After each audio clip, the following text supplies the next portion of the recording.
السلام عليكم ورحمه الله وبركاته. ازيكم يا حبايب قلبي؟ اخباركم عاملين؟ يا رب الكل يكون في افضل حال. حلقه جديده معاكم النهارده، مكملين في سلسله الفيديوهات القصيره اللي وعدنا حضراتكم بيها. هنتكلم النهارده في حلقه جديده بعنوان سؤال بيدور في حضراتكم زي ما اتعودنا، ونجاوب عليه باذن الله.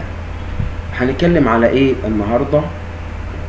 جات لي حاله العياده. لو انت في حاله مثلا معاك مراتك او حد من قرايبك ستات حصل معاه الموقف ده، المفروض هتتصرف ازاي؟ في ست حامل وجت عندها ألم في اسنانها، وعندها لما بصيت عليها كشفت لقيت عندها عايزه تخلع ضرس العقل ملتهب ومورم حواليه.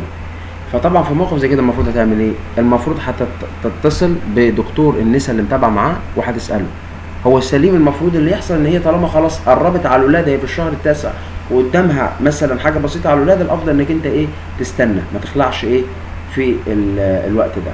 طب دايما بالنسبه للحمل والحاجات اللي زي كده والادويه والكلام ده، الافضل عشان الدكتور السنان يخلي مسؤوليته في الكلام ده، حتى لو هو متاكد من حاجه معينه، ان هو يتابع مع دكتور النساء بتاع الست الحامل عشان ايه؟ ما يحصلهاش اي ضرر او حاجه للجنين. اشوفكم الحلقه الجايه، والسلام عليكم ورحمه الله وبركاته.